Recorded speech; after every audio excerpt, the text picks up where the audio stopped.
नमस्कार। आज हम भारत में मुस्लिम नौजवानों को लेकर जो चिंताएं हैं, उन पर एक खास इस्लामी नज़रिए को समझने की कोशिश करेंगे। ये सारी बातें हाल ही में आई एक किताब के कुछ हिस्सों पर आधारित हैं।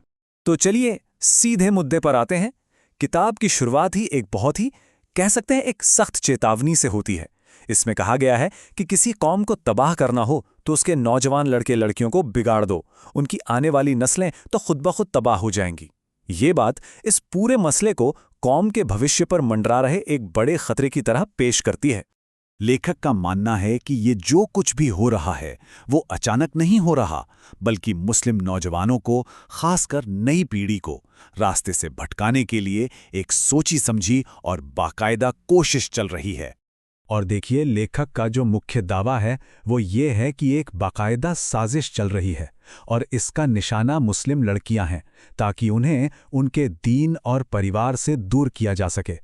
यही वो बुनियाद है जिस पर आगे की पूरी बात टिकी हुई है। तो सवाल ये उठता है कि लेखक के हिसाब से इस संकट की वजह क्या है। किताब में दो तरह की बड़ी वजहें बताई गई हैं। अब ये स्लाइड काफ़ी दिलचस्प है। यहाँ लेखक ने बड़ी साफ साफ बात की है। वो कहते हैं कि गलती सिर्फ बाहरी दुनिया की नहीं है, बल्कि कुछ कमजोरियां तो समुदाय के अंदर भी हैं।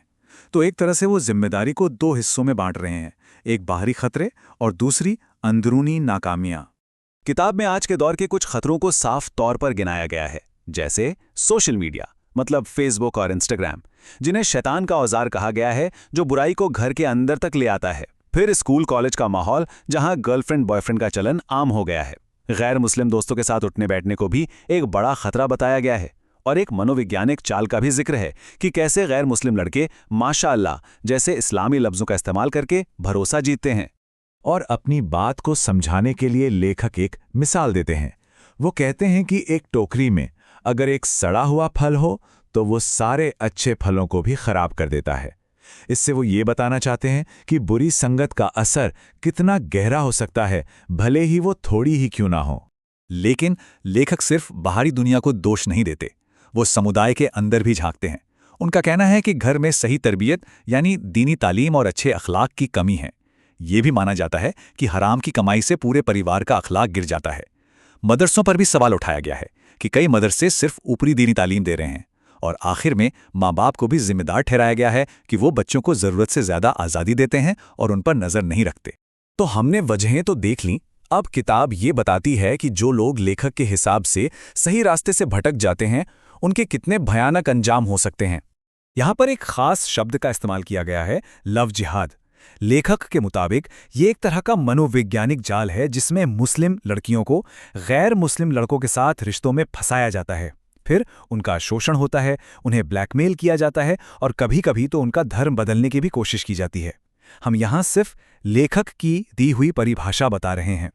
और जो अंजाम बताए गए हैं वो वाकई बहुत संगीन हैं। जैसे गर्भवती होने के बाद छोड़ दिया जाना, फोटो और वीडियो के जरिए ब्लैकमेलिंग, या फिर जिस्म फरोशी के धंधे में धकेल दिया जाना। यहाँ तक कहा गया है कि कुछ लड़कियां अपने रिश्ते को बचाने के लिए अपने ही घर वालों के खिलाफ हिंसा तक कर बैठती हैं, और भविष्य में उन्हें तब शर्मिंदगी झेलनी पड़ती है जब उनके बच्चे भी वही गलतियां दोहराते हैं। लेखक एक और बहुत गहरी मिसाल देते हैं।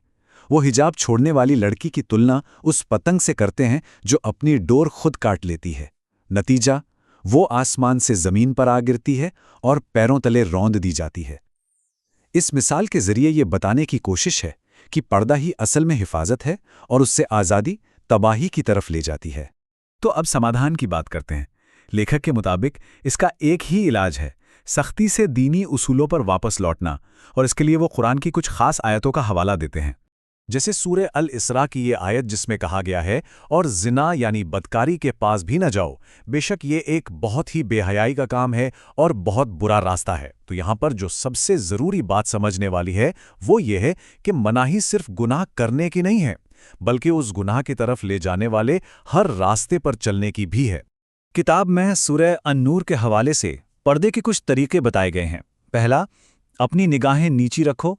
ये हुक्म मर्द और औरत दोनों के लिए है। दूसरा, अपनी शर्मगाहों की हिफाजत करो। तीसरा, औरतें अपनी जीनत यानी सिंगार की नुमाइश न करें सिवाय उसके जो जाहिर हो जाए। और चौथा, अपनी ओढ़नियों को अपने सीनों पर डाल लिया करें ताकि पर्दा मुकम्मल हो जाए।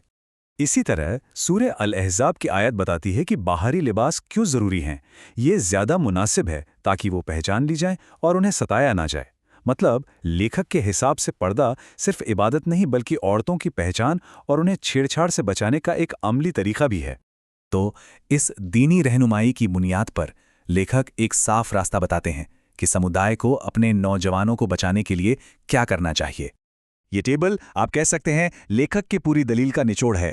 हर मसले का एक हल सुझाया गया है, जैसे बेहयाई से बचने के लिए 20 से 24 साल की उम्र में जल्दी शादी, पर्दे की अहमियत से नावाकिफियत के लिए सही दीनी तालीम, बाहरी असर से बचने के लिए गैर मुस्लिमों से गैर ज़रूरी मेल जोल कम करना, माँ बाप की लापरवाही का इलाज है सख्त निगरानी और इज्जत का रिश्ता बनाना, और माली भ्रष्टाचार से बचने के लिए ये यकीनी बनाना कि सारी आमदनी हलाल हो। एक और बहुत अहम बात कही गई है, ये कि इंसान का जिस्म उसकी अपनी मिल्कियत नहीं है जिसे वो जैसे चाहे इस्तेमाल करे, बल्कि ये अल्लाह की दी हुई एक अमानत है, एक मुक़द्दस अमानत। ये सोच पूरी बहस को एक नया मोड़ दे देती है। इसका मतलब ये हुआ कि हमारे जिस्म से जुड़े फैसलों के नतीजे सिर्फ दुनिया तक नहीं बल्कि अल्लाह के सामने भी जवाबदेही से जुड़े हैं। और आखिर में किताब एक बिल्कुल साफ चेतावनी देती है कि जो लोग अल्लाह के हुक्मों को नज़रअंदाज करते हैं उनके लिए जहन्नुम है, एक ऐसी जगह जहां कभी ना खत्म होने वाला और बहुत सख्त अजाब है। तो दांव पर सिर्फ दुनिया नहीं बल्कि आखिरत भी लगी है। तो इस किताब में जो नजरिया पेश किया गया है वो एक बड़े सवाल का जवाब देने की कोशिश करता है।